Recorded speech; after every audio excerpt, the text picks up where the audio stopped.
nosotros, cuando estamos cómodos, cuando estamos con buena salud, cuando estamos tal cual, bueno, pues la vida transcurre, discurre y fluye.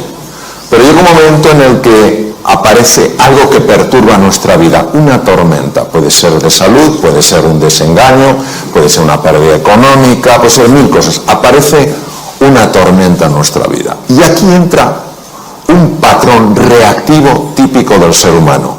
Pero no del Homo sapiens sapiens, sino del Homo demens.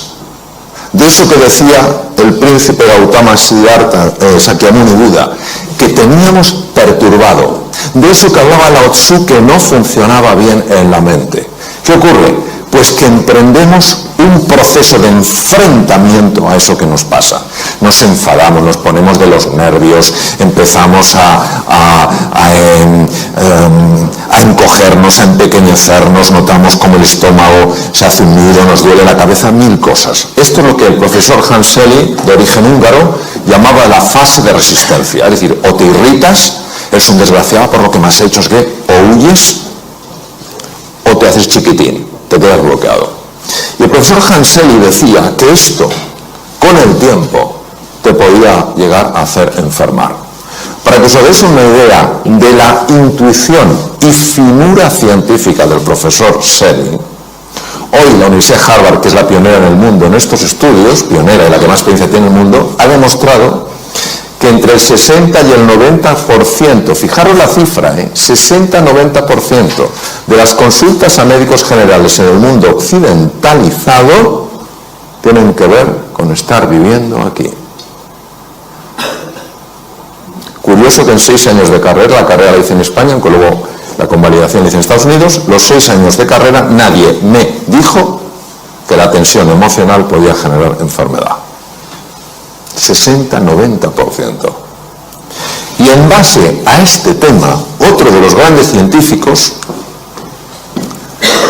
empezó a estudiar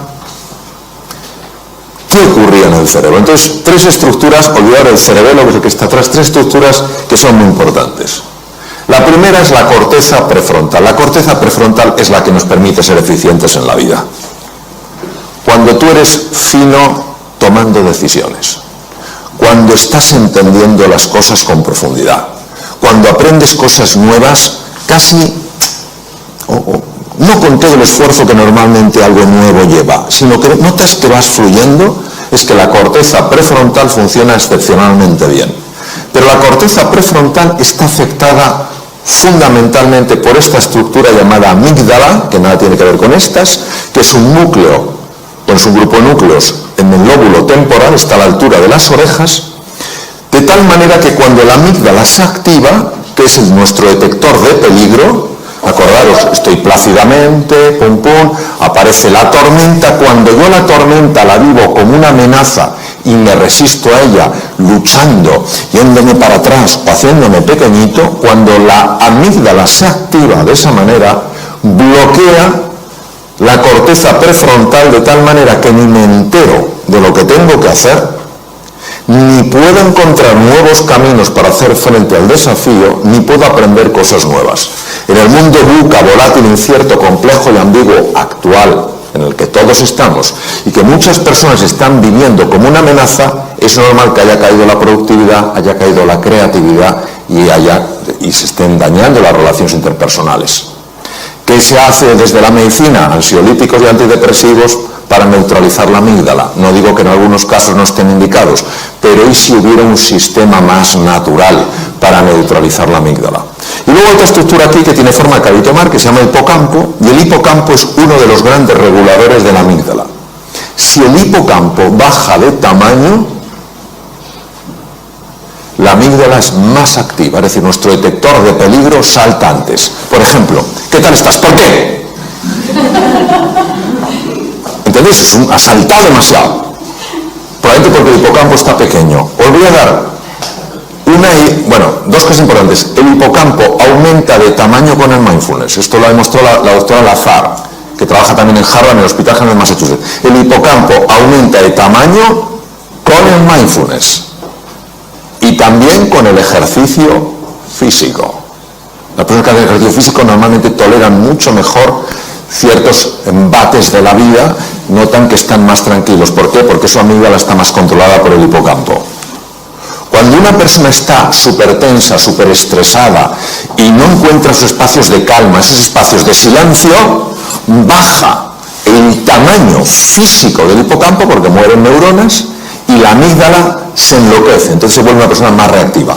La belleza del mindfulness actuando sobre el hipocampo, como ha demostrado la doctora Lazar en el Mass General, es que al engrosar el tamaño, al haber más neuronas, porque aquí sí se forman más neuronas, al haber más conexiones, es más difícil que las tormentas de la vida, que a todos nos sacuden en un momento u otro, de mayor o menor intensidad, te desequilibren, te enajenen, te saquen del eje. ¿Qué es lo que pasa? ¿Qué es lo que descubrieron sobre todo Buda y Lao Tzu? Descubrieron que la mente está enferma. Y como la mente está enferma, se impone al mundo real. El mundo real es uno, pero yo construyo un mundo mental que se superpone al mundo real y lo bloquea. Os pondré un ejemplo, porque si no esto es un poco raro. Hace 500 años el mundo ¿cómo era? ¿Plano o redondo? Alguien que es muy así dice, yo igual. Igual. Vamos, ¿quién piensa en todas las salas que hay? Que levante la mano quien piense que hace 500 años el mundo era plano. Muy bien. Que levante la mano quien piensa que el mundo era redondo. Muy bien. Vamos a ver. Es que todos tenéis razón. El mundo era redondo, siempre lo ha sido. Desde hace 10.000 millones de años la Tierra es redonda. No tiene forma de huevo. No es un plato, es redonda. Pero vivíamos como si fuera redonda. No, vivíamos como si fuera plana. El mundo real era redondo, el mundo mental era plano. ¿Cuál se impone? El mundo mental. Nadie, salvo Colón, se atrevió a cruzar aquello que era el límite. Y entonces el que descubrió que el límite era el comienzo. Eso es exactamente lo que nos pasa. Entonces, en lugar de pensarlo en la Tierra plana, imaginaros cuando tú te miras en el espejo y no te gustas. Y dices, es que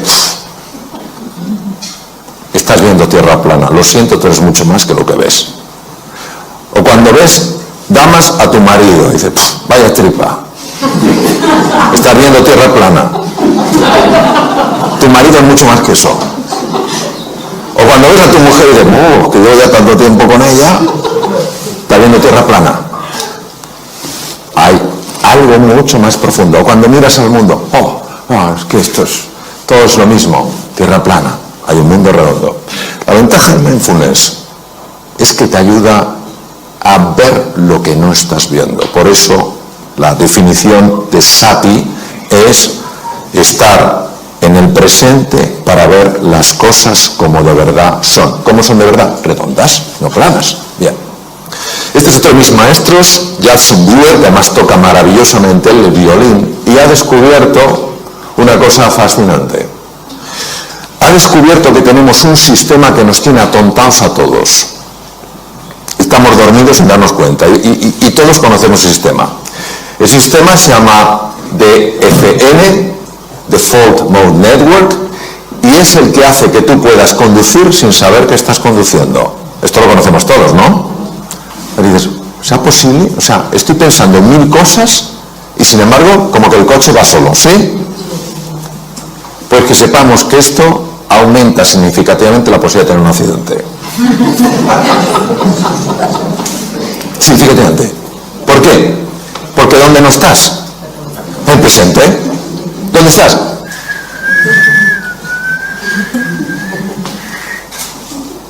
Judson Brewer es psiquiatra y es neurocientífico. Estudiando con electroencefalografía y con resonancia funcional magnética, ha observado que hay un circuito que es el que hace que vayamos en piloto automático. Pero no solo vamos en piloto automático conduciendo, estamos en piloto automático cuando estamos hablando con otro. Estamos hablando con una persona, estamos con piloto automático porque no estamos ahí. Eso sí, dejamos la cara puesta, pero la olla no la llevamos a Camboya. La cara se queda. Como cuando vamos en el coche. La cara está, las manos también, pero tú no estás.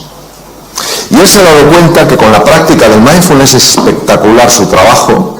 Con la práctica del mindfulness se consigue reducir la intensidad de este circuito y activar otro circuito que es el más importante para ver las cosas como son y para tomar las decisiones que a ti te ayudan para salir adelante, para mejorar tu productividad, para ser más creativo, para ganar más dinero, para ser más cariñoso con los demás.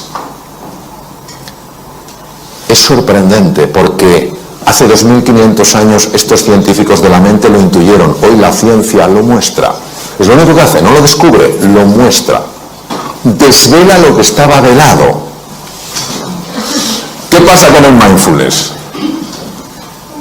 Que en el mindfulness tú al principio te ves aquí, crees que no hay nada especial, parece que solo cerrar los ojos, y entonces poco a poco, conforme vas practicando, empiezas a ver cosas que antes no veías, ni siquiera podías predecir desde aquí.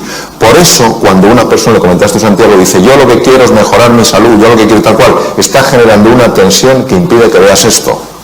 Tú estás andando esto porque quieres conocerte mejor, porque quieres comprenderte más. Y a base de hacer eso, tú vas descubriendo cosas que antes no veías. Otra de las cosas fascinantes que se ha visto con electroencefalografía es que cuando una persona está estresada, los dos lados del cerebro están enfrentados. No se hablan entre sí, no se quieren.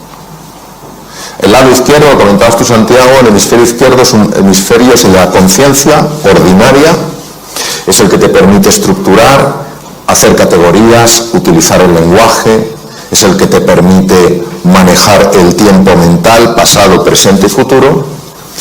El hemisferio derecho es el que está en contacto fundamentalmente con el cuerpo, es la entrada al inconsciente, es un presente continuo, es una sensación de presente eterno, y es donde están los grandes recursos del ser humano. Pero nosotros no podríamos funcionar solo con el hemisferio derecho. De hecho, hay una mujer de Harvard que tuvo una hemorragia en el lado izquierdo, se desbloqueó el lado derecho y ella no quería salir de esa sensación porque era tal paz, tal serenidad, tal calma.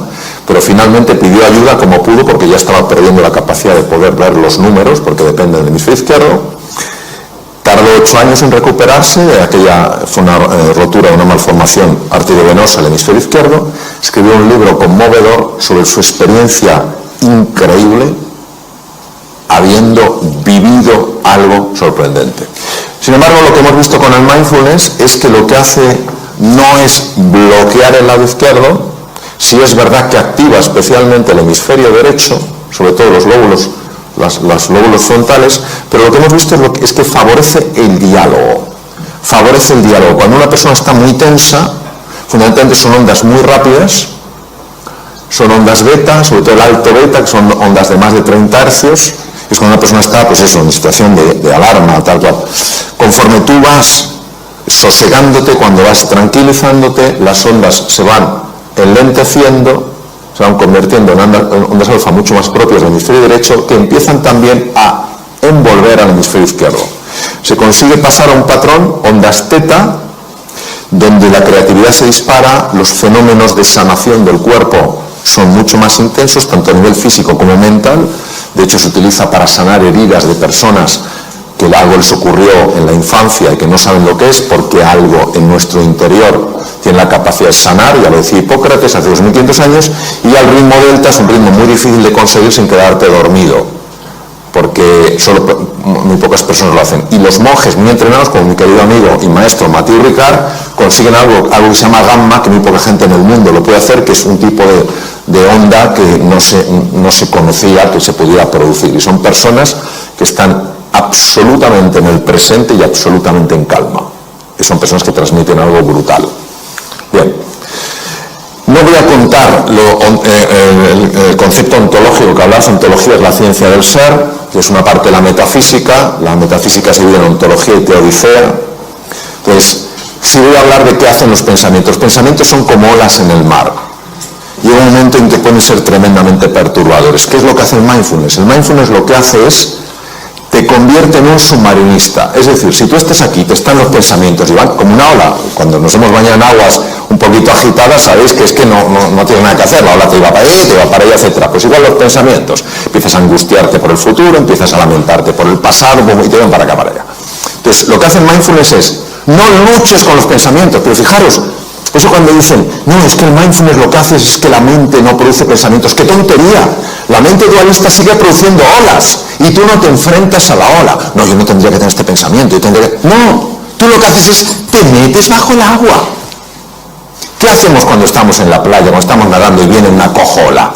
¿Hay alguien que diga, ¿a qué no puedes conmigo? No, ese grado de estupidez no existe. ¿Qué hacemos todos? Nos zambullimos porque la ola pasa por encima. Por lo que hace el mindfulness es te zambulle, te mete dentro.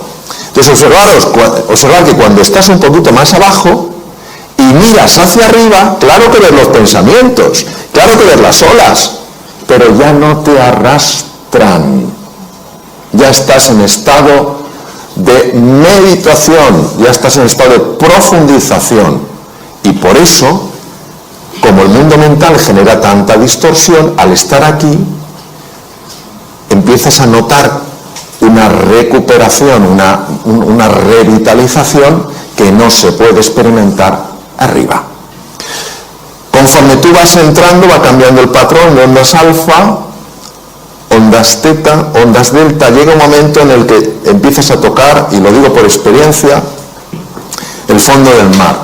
Y cuando tocas el fondo del mar, esto no se puede describir, o sea, se puede describir, pero es algo de tal rotundidad que puede darte una fuerza para tomar una decisión tremendamente difícil. Te puede dar una claridad que no sabes de dónde ha salido, pero que ahora la tienes y antes no la tenías. Es verdad que en el fondo del mar empiezas a ver talentos que no sabías que tenías, y es verdad que empiezas a ver algo que no es agradable de ver, pero que es necesario de ver. Empiezas a ver que algunas de las cosas que más te molestan en la vida las estás provocando tú sin saber que las provocas. Porque nosotros somos todos muy hábiles viendo el efecto de las cosas, pero no viendo la causa. ¿Me entendéis a que sí? Cuando tú lo ves, ¿es una mala o una buena noticia? ¿Qué me decís? José, tú que eres un jurista de primer nivel mundial, ¿el desconocimiento de la ley te exime de su cumplimiento? No. Me decías, pero una pregunta más compleja. Más de mi nivel es lo que doy, José. Bien, pero lo mismo, que tú no sepas que estás causando eso, no evita que sigas experimentando los efectos de eso.